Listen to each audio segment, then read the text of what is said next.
সুপ্রভাত বন্ধুরা। এখন পড়ছি কর্ণ পর্ব থেকে। 5 দিন ঘোরতর যুদ্ধের পর দ্রোণ প্রাণত্যাগ করিলেন। ইহার পর কাহাকে সেনাপতি করা যায় এ বিষয়ে পরামর্শ আরম্ভ হইলে অশ্বত্থামা বলিলেন, মহাবীর কর্ণ অসাধারণ যোদ্ধা, অতএব তাহাকেই আমরা সেনাপতি করিয়া শত্রুদিগকে বিনাশ করিব। তখন দুর্যোধন বলিলেন, হে কর্ণ, তোমার মতো যোদ্ধা তো আর কেহই নহে, সুতরাং তুমি এখন আমাদের সেনাপতি হও। এ কথায় কর্ণ বলিলেন, মহারাজ, আমি পূর্বেই বলিয়াছি যে পাণ্ডবদিগকে পরাজয় করিব। এখন আমি তোমার সেনাপতি হইতেছি, সুতরাং মনে করো যেন পাণ্ডবেরা হারিয়া গিয়াছে। তখনই ধুমধামের সহিত কর্ণকে সেনাপতি করা হইল। তারপর রাত্রি প্রভাত হইবা মাত্র দেখা গেল যে সাজ সাজ বলিয়া সকলের জন্য ব্যস্ত। কর্ণকে সেনাপতি করিয়া আবার কৌরবদিগের সাহস ফিরিয়া আসিয়াছে। তাহাদের এই বিশ্বাস হইয়াছে যে ভীষ্ম আর দ্রোণ স্নেহ করিয়া পাণ্ডবদিগকে ছাড়িয়া দিয়াছিলেন, কিন্তু এবার কর্ণের হাতে আর তাহাদের রক্ষা নাই। সুতরাং সেদিন যুদ্ধ আরম্ভের সময় সকলেরই খুব উৎসাহ দেখা গেল। আজ বিশাল হাতিতে চড়িয়া ভীম যুদ্ধে নামিয়াছেন। যাহার সহিত প্রথমে তার যুদ্ধ হইল তাহার নাম ক্ষেমমূর্তি। তিনিও হাতির উপরে এবং অসাধারণ বীরও বটেন। প্রথমে যুদ্ধ অনেকটা সমানে সমানেই চলিল, এমনকি ক্ষেমমূর্তি আগে নাড়াচের ঘায়ে ভীমের হাতিকে মারিয়া ফেলিলেন। ভীম সেই হাতি পড়িবার পূর্বেই তাহা হইতে লাফাইয়া পড়িয়া ক্ষেমমূর্তির হাতিকে এমনই লাথি মারিলেন যে হাতি তাহাতে চেষ্টা হইয়া মাটির ভিতর ঢুকিয়া গেল। তখন ক্ষেমমূর্তি মাটিতে নামিয়া রোষভরে যুদ্ধে অগ্রসর হওয়া মাত্র ভীম গদাঘাতে তাহার প্রাণ বার করিয়া দিলেন। তারপর অশ্বত্থামার সহিত ভীমের অনেকক্ষণ যুদ্ধ হয়। যুদ্ধ করিতে করিতে শেষে দুজনেই অজ্ঞান হইয়া যাওয়ায় সারথীরা তাহাদিগকে লইয়া প্রস্থান করে। এদিকে অর্জুনের অবশিষ্ট সংসপ্ত দিকেও সহিত জোর যুদ্ধে রত দেখিয়া অশ্বত্থামা তাহাকে আক্রমণ করিলেন এবং বেশ একটু জব্দও হইলেন। তখন অর্জুন আবার সংসপ্ত দিগকে আক্রমণ করা মাত্র আবার অশ্বত্থামা আসিয়া উপস্থিত, কিন্তু এবারে হাতে, বুকে ও মাথায় বাণের খোঁচা খাইয়া অশ্বত্থামা একটু বিশেষরূপে সাজা পাইলেন। তার ঘোড়াগুলিও কম দুর্দশা হইল না। ইহার উপর আবার তাহাদের রাশ কাটিয়া দাঁড়াতে তার অশ্বত্থামাকে লইয়া সেখানে হইতে ছুট আর রণক্ষেত্রে বাহিনা গিয়া থামিল না। অশ্বত্থামা ভাবিলেন, ভালোই হইয়াছে। তারপর আর একজন অর্জুনকে আক্রমণ করিলেন, তাহার নাম দণ্ডধার। তিনি মারিলে আসিলেন তাহার ভাই দণ্ড। দণ্ড মরিলে আবার সংসপ্তকেরা আসিল। অপর দিকে কর্ণও পাণ্ডবকে বধ করিয়া বিস্তর পাণ্ডব সৈন্য মারিয়াছেন। তারপর নকুলকে আক্রমণ করাতে দুজনে যুদ্ধ চলিয়াছে। দুজনেই দুজনের বাণে আচ্ছন্ন। মেঘের ছায়ার ন্যায় বাণের ছায়ায় রণস্থল ঢাকিয়া গিয়াছে। এমন সময় কর্ণের বাণে নকুলের ধনুক কাটা গেল। তারপর দেখিতে দেখিতে তাহার সারথি, ঘোড়া, রথ, অস্ত্র সকলেই গেল, আর তাহার জুজিবার ক্ষমতা রইল না। তখন তিনি পলায়নের আয়োজন করা মাত্র কর্ণ আসিয়া তাহার গলায় ধনুকের ফাঁস লাগাইয়া দেওয়াতে বেচারা সে পথ বন্ধ হইয়া গেল। কর্ণ ইচ্ছা করিলে তখন নকুলকে বধ করিতে পারিতেন, কিন্তু কুন্তীর কথা মনে করিয়া কেবল এই বলিয়াই ছাড়িয়া দিলেন, যাও, ঘরে যাও, আর বড় বড় কৌরবদের সহিত যুদ্ধ করিতে আসিব না। ইহার পর আর কর্ণের বিক্রম সহ্য করিতে না পারিয়া সৈন্যদের দুর্গতির এক শেষ হইয়া উঠিল। এদিকে কৃপের হাতে পড়িয়া ধৃষ্টদ্যুম্নের প্রায় সেই দশা। অনেকে ভাবিল তিনি বুঝি মারাই যান। সারথি তাহাকে বলিল, বড়ই তো বিপদ দেখিতেছি, রথ ফিরাইব নাকি? ধৃষ্টদ্যুম্ন বলিলেন, আমি ঘামিয়া কাঁপিয়া আর মাথা ঠিক রাখিতে পারিতেছি না, চলো এই বামুনকে ছাড়িয়া শীঘ্র ভীম বা অর্জুনের কাছে যাই। সারথি তাহাই করিল। দুর্যোধন আর যুধিষ্ঠিরের যুদ্ধ অতি অদ্ভুত হইয়াছিল। দুর্যোধন যুধিষ্ঠিরকে ধনুক কাটিলেন। যুধিষ্ঠির তৎক্ষণাৎ অন্য ধনুক লইয়া দুর্যোধনের ধনুক কাটিয়া তাহার উত্তর দিলেন। যুধিষ্ঠিরের 3 বাণ দুর্যোধনের বুকে আসিয়া পড়িল। যুধিষ্ঠির তাহা গ্রাহ্য না করিয়া উল্টিয়া যুধিষ্ঠিরকে 5 বাণের একটা শক্তি মারিলেন। সেই শক্তি কাটা গেলে দুর্যোধন মারিলেন একটা ভল্ল। তাহার উত্তরে যুধিষ্ঠিরের 1 বাণ আসিয়া তাহার গায়ে ভীষণ ফিরিয়া গেল। তখন দুর্যোধন বিশাল গদা হাতে যুধিষ্ঠিরকে মারিতে গিয়া তাহার শক্তির ভীষণ ঘায়ে রথের উপরে অজ্ঞান হইয়া পড়িয়াছেন। এমন সময় ভীম আসিয়া যুধিষ্ঠিরকে বারণ করিয়া বলিলেন, আমি প্রতিজ্ঞা করিয়াছি দুর্যোধনকে মারিব, সুতরাং আপনার এখন উহাকে মারা উচিত নহে। একথায় যুধিষ্ঠির দুর্যোধনকে হারিয়া দিলেন। তারপর সন্ধ্যা পর্যন্ত বড়ই ভয়ানক যুদ্ধ চলিল। এই সময় সর্বাপেক্ষা অধিক বীরত্ব দেখান কর্ণ আর অর্জুন। দুজনেই অসংখ্য সৈন্য বিনাশ করেন। বিশেষত কর্ণের অত্যন্ত বাড়াবাড়ি আরম্ভ হইলেন। অর্জুন এমনকি অসাধারণ যুদ্ধ করেন যে কৌরবেরা তাহা দেখিয়া ভয়ে চক্ষু বুজিয়া আর্তনাদ করিতে থাকেন। তাহাদের ভাগ্য বলে এই সময় সন্ধ্যা আসিয়া উপস্থিত হইল, তখন তাহারা যুদ্ধ শেষ করিতে আর কিছুমাত্র বিলম্ব করিলেন না।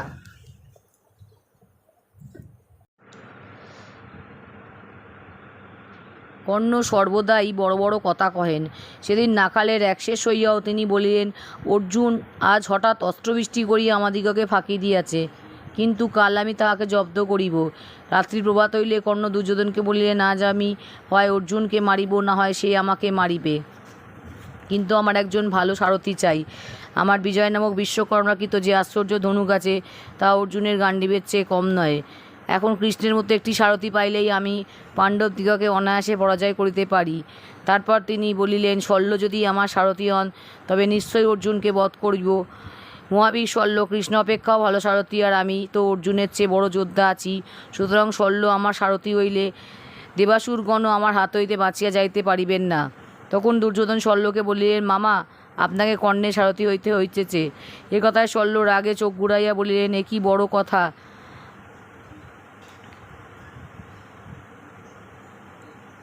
আমি কি তাহার চেয়ে কম যে আমি তাহার সারথি হইতে যাইব? চলিলাম আমি এখান হইতে। ইহাতে দুর্যোধন ব্যস্ত হইয়া বলিলেন, রাম রাম, আপনি কেন তাহার চেয়ে কম হইতে যাইবেন? কৃষ্ণ কি অর্জুনের চেয়ে কম?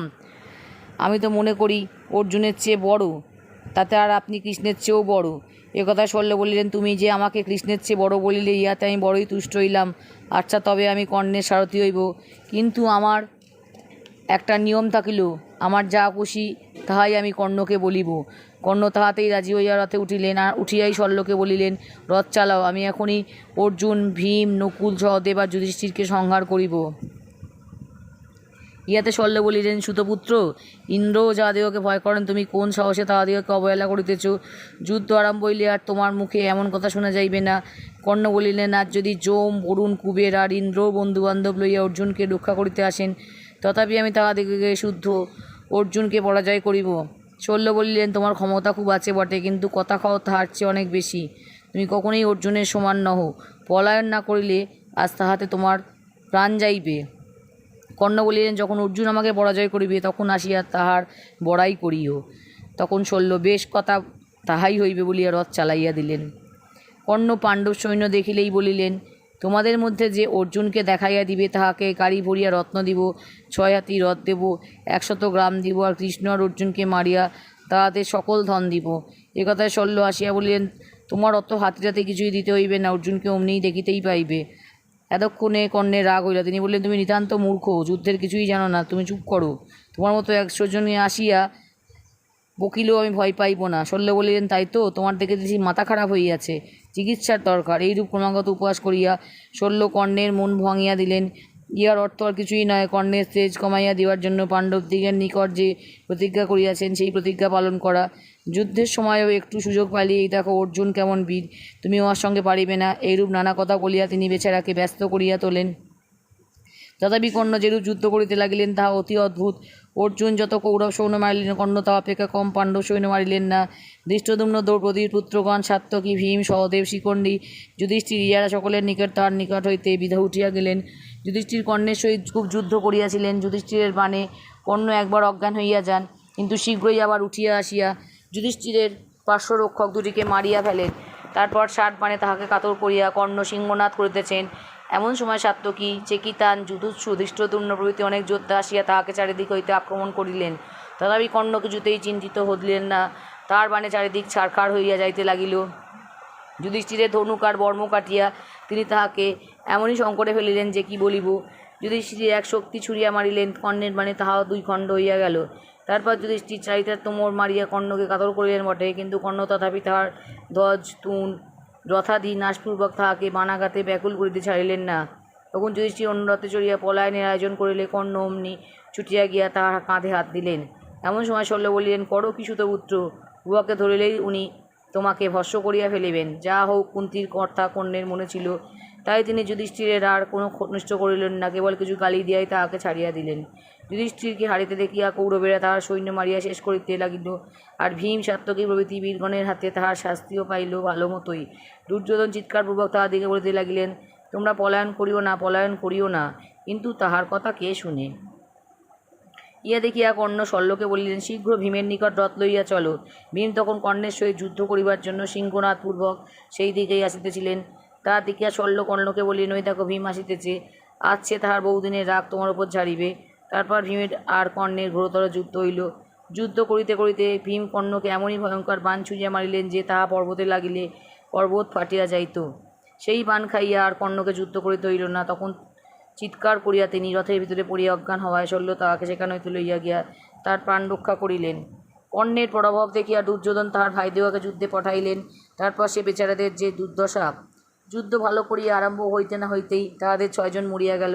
আর সকলে তখন ভাবিল বুঝি যম আসিয়াছে, কাজেই তাহারা ঊর্ধ্বশ্বাসে পলায়ন করিল। তখন আবার কর্ণ আসিয়া ভীমকে আক্রমণ করাতে ভীম এক বিশিকের ঘায়ে তাহাকে অস্থির করিয়া দিলেন।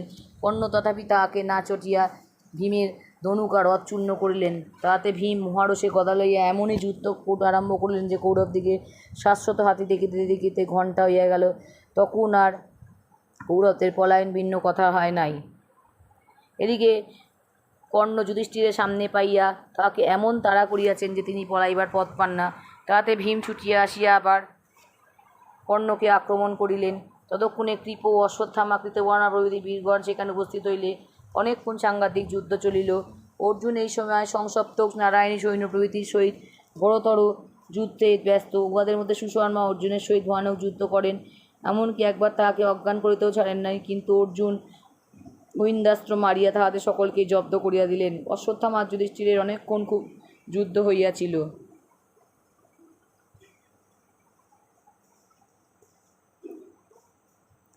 এই যুদ্ধে সাত্যকী মাঝে মাঝে যুধিষ্ঠিরের সাহায্য করিয়াছিলেন, কিন্তু অশ্বত্থামার প্রাণে যুধিষ্ঠির ক্রমে এমনই আচ্ছন্ন হইয়া পারিলেন যে তখন আর তাহার সেখান হইতে প্রস্থান ভিন্ন উপায় রইল না।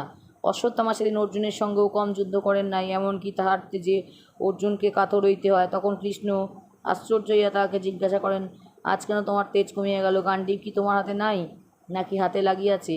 যা হোক, এই রূপে অনেকক্ষণ যায় নাই।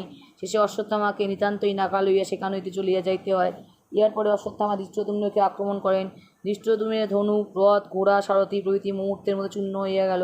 তারপর তাহাকে খালি হাতে পাইয়া অশ্বত্থামা বাণে বাণে তাহাকে ক্ষতবিক্ষত করিলেন, কিন্তু তথাপি তিনি তাহাকে বধ করিতে পারিলেন না। তখন তিনি ছুটিয়া তাহাকে ধরিতে আসিলে কৃষ্ণ অর্জুনকে বলিলেন, ওই দেখো ধৃষ্টদ্যুম্নের কি দুর্দশা! তখন অর্জুন অশ্বত্থামাকে আক্রমণ করিয়া ধৃষ্টদ্যুম্নের প্রাণ রক্ষা করিলেন। কর্ণবীরেরা যুধিষ্ঠিরকে ধরিবার চেষ্টায় তাহাকে আক্রমণ করেন। কর্ণের বাণে নিতান্ত ক্লেশ পাইয়া যুধিষ্ঠির অনেকক্ষণ এমনি তেজের সহিত যুদ্ধ করেন যে তাহাতে কৌরব দলে হাহাকার উপস্থিত হয়। কিন্তু শেষকালে কর্ণের বাক্ একেবারেই অসহ্য হইয়া ওঠাতে তিনি সারথীকে বলিলেন, শীঘ্র এখান হইতে রথ লইয়া চলো। তাহাতে ধৃতরাষ্ট্রের পুত্রেরা ধর ধর বলিয়া তাহার পিছু পিছু তাড়া করিল, কিন্তু পাণ্ডব সৈন্যেরা ছুটিয়া আসিয়া তাহাকে এমনই শিক্ষা দিল যে আর তাহার বেয়াদবি করিতে সাহস হইল না। এদিকে রাজা যুধিষ্ঠির বাণহাঘাতে নিতান্ত কাতর হইয়া নকুল ও সহদেবের সঙ্গে সঙ্গে ধীরে ধীরে শিবিরে চলিয়াছেন। ইতিমধ্যে আবার কর্ণ আসিয়া তাহার গায়ে বাণ মারিতে আরম্ভ করিলেন। তারা 3 জনে মিলেও কর্ণকে কিছুতেই বারণ করিতে পারিলেন না। কর্ণের বাণে যুধিষ্ঠিরের ঘোড়া আর পাগড়ি, নকুলের ঘোড়া রাস আর ধনুক দেখিতে দেখিতে কাটিয়া গেল। সর্বনাশের আর অধিক বাকি নেই। এমন শল্য কর্ণকে বলিলেন, যুধিষ্ঠিরকে লইয়া ব্যস্ত হইয়াছ, অর্জুনের সহিত কখন যুদ্ধ করিবে? ইহাকে ধরিয়া ফল কি? আগে অর্জুনকে মারো। আর ওই দেখো দুর্যোধন ভীমের হাতে পড়িয়াছে, ইহাদিগকে ছাড়িয়া আগে তাহাকে বাঁচাও। একথায় কর্ণ তাড়াতাড়ি দুর্যোধনকে সাহায্য করিতে গেলেন। যুধিষ্ঠিরও রক্ষা পাইলেন। আঘাতের যাতনায় তিনি এতই কাতর হইয়াছিলেন যে শিবিরে আসিয়াই তাহাকে স্মরণ করিতে হইল। এদিকে আবার অশ্বত্থামা আর অর্জুনের যুদ্ধ আরম্ভ হইয়াছে। এবারেও অশ্বত্থামার তেজের কোনো অভাব নাই, কিন্তু তাহার সারথি হত আর ঘোড়া ক্ষিপ্ত হওয়ায় তিনি একটু বিপদে পড়িয়াছেন। ঘোড়াগুলি অর্জুনের বাণে অস্থির হওয়ায় রথ রথী সকল শত্রুর রণস্থল হইতে ছুটিল। তারপর পাণ্ডব যোদ্ধাগণে তারা খাইয়া কৌরব দিকের সৈন্যগুলিও পরাণ করিতে পারিলে বাঁচে। তখন দুর্যোধন কর্ণকে বিনয় করিয়া বলেন, ওই দেখো তুমি থাকিতেই ওরা পলায়ন করিতেছে, আর তাহারা তোমাকেই ডাকিতেছে। এই কথায় কর্ণ তাহার বিজয় নামক বিশ্বকর্মার নির্মিত সেই আশ্চর্য পুরাতন ধনুকে ভার্গব অস্ত্র চুরিয়া নিক্ষেপ করিলে আর পাণ্ডব সৈন্যদের দুর্দশার অবধি থাকিল না। তখন তাহারা দাবানল ভীত জন্তুর ন্যায় চেঁচাইতে লাগিল। সেই চিৎকার শুনিয়া অর্জুন কৃষ্ণকে বলিলেন, ওই দেখুন ভাগ্রবাস্তে সৈন্যগণের কী দুর্দশা হইতেছে, শীঘ্র কর্ণের নিকট রথ লইয়া চলুন। কিন্তু কৃষ্ণ ভাবিলেন যে কর্ণ আরও খানিক যুদ্ধ করিয়া ক্লান্ত হইলে অর্জুন সহজেই তাহাকে বধ করিতে পারিবেন, কাজেই তিনি কর্ণের দিকে না যাইয়া অর্জুনকে বলিলেন, মহারাজ যুধিষ্ঠির কর্ণের বাণে বড়ই কাতর হইয়াছেন, আগে তাহাকে শান্ত করিয়া তারপর কর্ণকে মারা যাইবে। তখন তারা তাড়াতাড়ি শিবিরের দিকে আসিতেছেন, এমন সময় অশ্বত্থামা আসিয়া মহারসে অর্জুনকে আক্রমণ করিলেন। যাহা হোক, অশ্বত্থামাকে পরাজয় করিতে অনেক সময় লাগিল না। তারপর ভীমের হাতে কৌরব দিকের নিবারণের ভার দিয়া তাহারা যুধিষ্ঠিরকে দেখিতে গেলেন।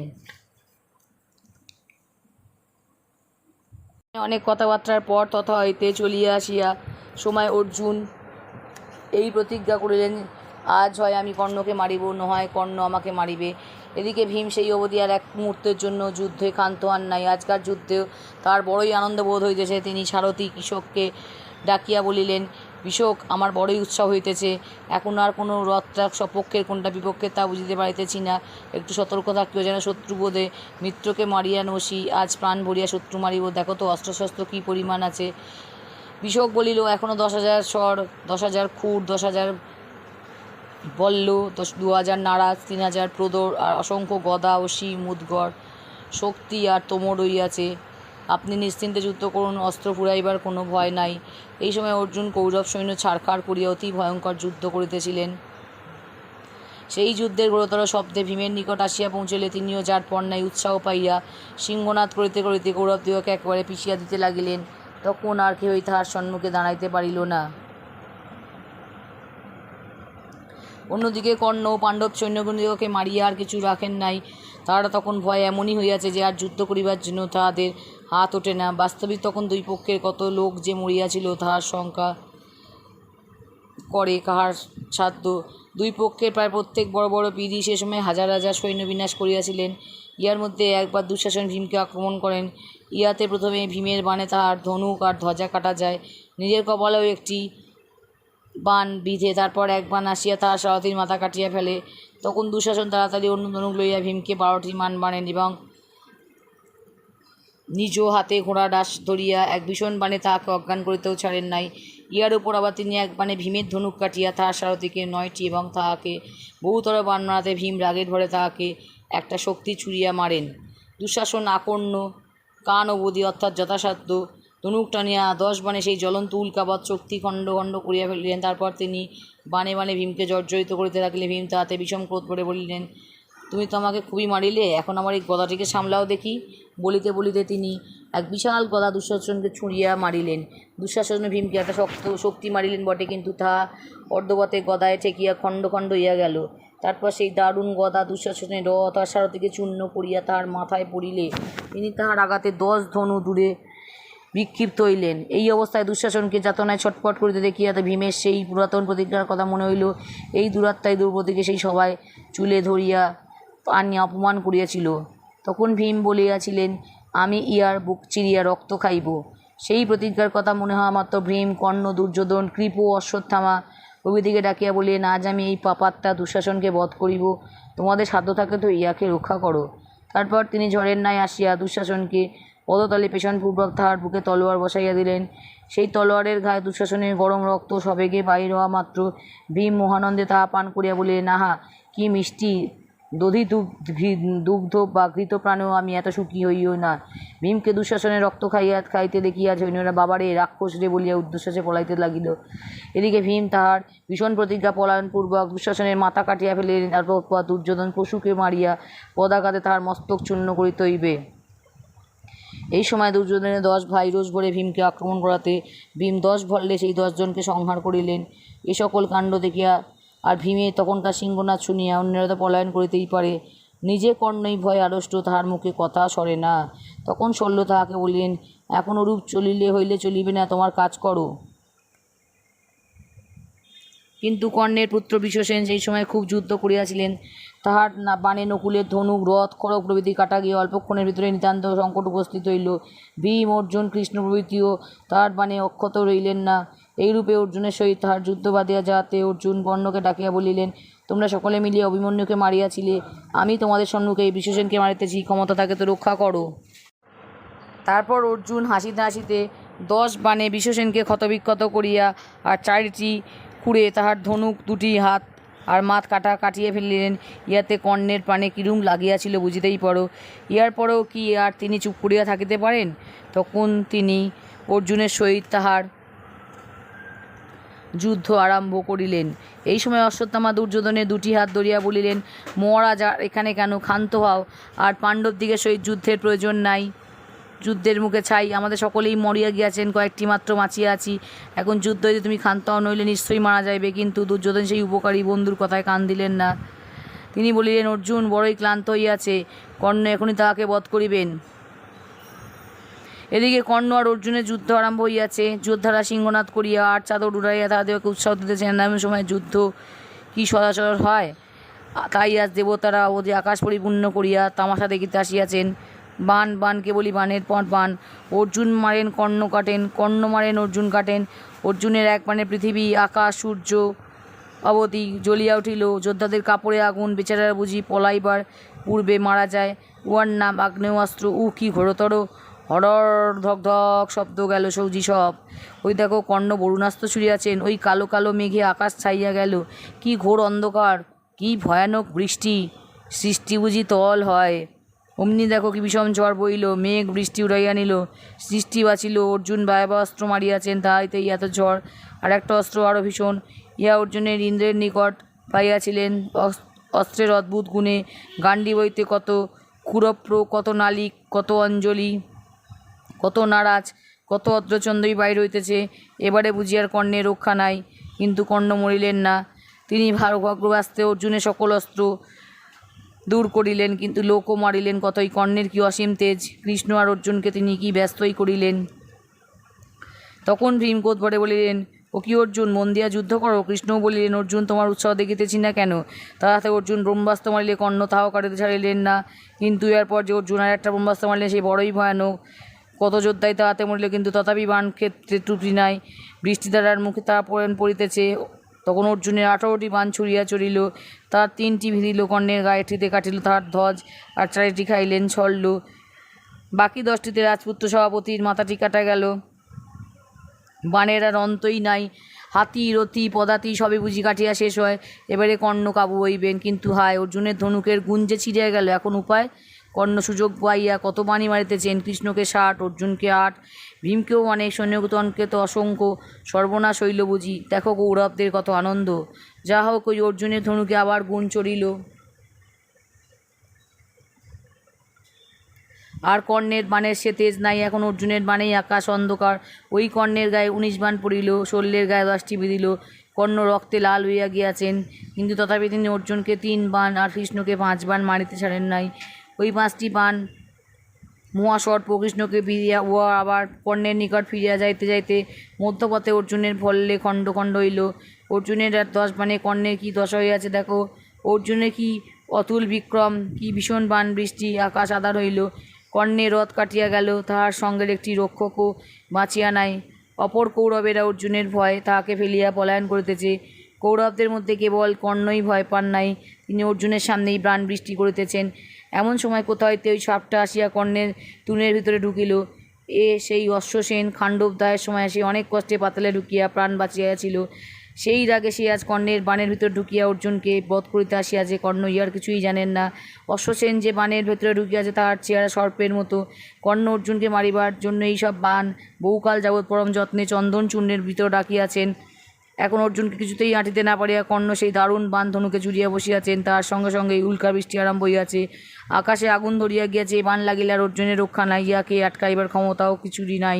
তাই বাণ ছুড়িবার সময় কর্ণ বলিলেন, অর্জুন এইবারে তুমি গেলে। কি ভয়ঙ্কর বাণ! সর্বনাশ হয় বুঝি। এই সময় হঠাৎ কৃষ্ণ পায়ে চাপিয়া অর্জুনের রথখানিকে মাটির ভিতর বসাইয়া দিলেন। ঘোড়াগুলি হাঁটু গড়িয়া গড়িল, আর কর্ণের বাণ অর্জুনের গায়ে পড়িতে পারিল না। তার সেই ইন্দ্রদত্ত আশ্চর্য মুকুটখানি গুঁড়া করিয়া দিল। অর্জুন বাঁচিয়া গিয়া সাদা পাগড়ি বাঁধিয়া রইলেন। সাপের বাছা ঠকিয়া গিয়া বড়ই চটিল। সে কর্ণকে গিয়া বলিল, কর্ণ, তুমি আমাকে না দেখিয়াই বাণ মারিয়াছিলে, তাই অর্জুনের মাথা কাটিতে পারি নাই। এবার আমাকে দেখিয়া বাণ মারো, নিশ্চয়ই ওকে বধ করিব। কিন্তু কর্ণ বড় অহংকারী লোক, তিনি অন্যের সাহায্য নিতে প্রস্তুত নহেন। কাজেই দুষ্ট সাপ নিরাশ মনে ফিরিয়া চলিল। কৃষ্ণকে ফাঁকি দিয়া সে কোথায় যাইবে? তিনি অমনি অর্জুনকে তাহার কথা বলিয়া দিলেন। আর দেখিতে দেখিতে দুষ্ট সাপ খণ্ড খণ্ড হইয়া গেল। ততক্ষণে কৃষ্ণও রথখানি থেকে তুলিয়া লইয়াছেন। আর কি ভয়ানক যুদ্ধ চলিয়াছে। কৃষ্ণকে 12টি আর অর্জুনকে 90টি বাণ মারিয়া কর্ণের আনন্দের সীমা নাই। অর্জুন তাহা সইবেন কেন? তিনি কর্ণকে তেমনই শিক্ষা দিলেন। ওই কর্ণের মুকুট আর কুণ্ডল উড়িয়া গেল, ওই তাহার বর্ম ছিন্ন ভিন্ন হইল। আহা, এখন না জানি ওই দারুণ বাণগুলি তাহার গায়ে কিরূপ বিঁধিতেছে। রক্তে শরীর ভাসিয়া গেল, ওই তাহার বুকে ভীষণ বাণ ফুটিল। আর তাহার জ্ঞান নাই। তখন আর অর্জুনের উদার হৃদয় তাহাতে বাণ মারিতে চাইল না, সেই জন্য কৃষ্ণ তাহাকে তিরস্কার করিলেন। কর্ণের জ্ঞান হইল, আবার যুদ্ধ চলিল, সেই জন্য কৃষ্ণ তাহাকে এবার বুঝি আর তাহার রক্ষা নাই, ওই তাহার রথের চাকা বসিয়া গেল। আহা, এই বিপদের সময় আবার বেচারা তাহার সেই পরশুরামের দেওয়া বড় বড় অস্ত্রের কথা সব ভুলিয়া গিয়াছেন। নিজেরই পাপের ফল পরশুরামকে ফাঁকি দিয়া তিনি তাহার নিকট অস্ত্র শিখিতে গেলেন। বলিলেন, আমি ব্রাহ্মণ। পরশুরাম যথার্থই ব্রাহ্মণ বোঝেন, তাহাকে অশেষ রূপ অস্ত্রশস্ত্র দিয়া বিধিমতে যুদ্ধবিদ্যা শিখাইলেন। তারপর একদিন দেখেন কি যে ব্রাহ্মণ নয় ক্ষত্রিয়, কাজেই তখন তিনি শাপ দিলেন, মৃত্যুকালে তুই এ সকল ভুলিয়া যাইবি। তারপর আর একবার দৈবাত এক ব্রাহ্মণের বাছুর মারিয়া ফেলাতে সেই ব্রাহ্মণ তাহাকে শাপ দেন, যুদ্ধের কালে তোর বড়ই আতঙ্ক হইবে, ঠিক সেই সময় তোর রথের চাকা বসিয়া যাইবে। সেই সকল পুরাতন পাপের শাস্তি আজ একসঙ্গে আসিয়া উপস্থিত হইল। আহ্বাই দেখো, তিনি পাত চুরিয়া আক্ষেপ করিতেছেন, কিন্তু বীরের তেজ নাকি বিপদেও লোপ পায় না, তাই এখনও তিনি অর্জুনের সহিত গোট যুদ্ধে মত্ত। ইহার মধ্যেও কৃষ্ণের হাতে 3 আর অর্জুনকে 7 বাণ মারিতে ছাড়েন নাই। তাহাতে অর্জুনের বাণ খাইয়া মন্ত্র ব্রহ্মাস্ত্র ছাড়িয়াছেন, তাহাতে অর্জুন ঐন্দ্রাস্ত্র মারিল, তাহাও আটকাইয়াছেন। তারপর আবার অর্জুনের ব্রহ্মাস্ত্র প্রভৃতি অশেষ বাণে জর্জরিত হইয়াও না জানি কিরূপে কর্ণ তাহার ধনুকের গুণ কাটিলেন। অর্জুন তৎক্ষণাৎ নতুন গুণ পড়াইয়া তাহাতে আঁটিতে না পারিয়া কৃষ্ণ তাহাকে আরও বড় বড় অস্ত্র মারিতে লাগিলেন। হঠাৎ কর্ণের রথের চাকা আরও অনেক বসিয়া গেল। বেচারা তাহা উঠাইবার জন্য প্রাণপণে কি টানাটানি করিতেছেন। পৃথিবী তাহাতে 4 আঙুল উঁচু হইয়া গেল, কিন্তু চাকা যে কিছুতেই উঠিতেছে না। এইবারে কর্ণের চোখে জল আসিল। তিনি অর্জুনকে বলিলেন, অর্জুন, তুমি বড়ই ধার্মিক আর মহাশয় লোক, একটু অপেক্ষা করো, আমার রথের চাকাটা তুলিয়া লই। তার উত্তরে কৃষ্ণ বলিলেন, সুতপুত্র, বড় ভাগ্য যে এখন তোমার ধর্মের কথা মনে হইয়াছে, কিন্তু যখন ভীমকে বিষ খাওয়াইবার পরামর্শ দিয়াছিলে, দ্রৌপদীকে সবাই আনিয়া অপমান করিয়াছিলে, ছলপূর্বক যুধিষ্ঠিরকে পাশায় হারাইয়াছিলে, যতুগৃহে পাণ্ডবদিগকে পোড়াইতে গিয়াছিলে, আর সকলে মিলিয়া বালক অভিমন্যুকে বধ করিয়াছিলে, তখন তোমার ধর্ম কোথায় ছিল? এখন ধর্ম করিয়া তালু ফাটাইলেও আর তোমার রক্ষা নাই। একথার আর কি উত্তর দিবেন? তাই লজ্জের কর্ণের মাথা হেঁট হইল। বিষমরোষে ব্রাহ্ম, আগ্নেয়, ব্যয়বাদী অস্ত্র বর্ষণপূর্বক তিনি আবার যুদ্ধ আরম্ভ করিলেন, এবং অচিরে ভীষণ একটা অস্ত্রে অর্জুনকে অজ্ঞান করিয়া ব্যস্তভাবে রথ হইতে নামিলেন। যদি এই অবসরে তাহার চাকা আবার উঠানো যায়, কিন্তু হায়, চাকা কিছুতেই উঠিল না। কৃষ্ণ অর্জুনকে বলিলেন, এই বেলা কর্ণকে মারো, উহাকে রথিতে উঠিতে দিও না। সে কথায় অর্জুন অঞ্জলিক নামক একটি ভীষণ অস্ত্র গান্ডীবে জুড়িবে মাত্র ভয় সকলের প্রাণ রইয়া গেল। আর দেখিতে দেখিতে সেই মহাস্ত্র ঘোর অর্জুনে প্রচণ্ড তেজে ছুটিয়া গিয়া কর্ণের মাথা কাটিয়া ফেলিল। তখন সকলে অবাক হইয়া দেখিলেন কর্ণের দেহ হইতে অপরূপ দীপ্তি নির্গত হইয়া সূর্যের সহিত মিলিয়া যাইতেছে। আজ আর পাণ্ডবদের আনন্দের সীমা নাই। সিংহনাদপূর্বক নৃত্য করিতেছেন, আর সকলে শঙ্খ বাজাইয়া জয় ঘোষণায় মত্ত। বেচারা কৌরবগণ ভয় বিহ্বল হইয়া পলায়নের পথ পাইতেছে না। এমন সময় সন্ধ্যা আসিয়া পড়িল। দুর্যোধন হা কর্ণ বলিয়া কাঁদিতে কাঁদিতে শিবিরে চলিলেন। আর সঞ্জয়ের মুখে এই সংবাদ শুনিয়া মাত্র মহারাজ ধৃতরাষ্ট্র অজ্ঞান হইয়া পড়িয়া গেলেন। ভীষ্মদ্রোণের মৃত্যু সংবাদেও তিনি এত ক্লেশ পান নাই। কর্ণপর্ব এখানেই শেষ করলাম। আপনারা গল্পটি শুনুন এবং আমার চ্যানেলটিকে সাবস্ক্রাইব করবেন। নমস্কার।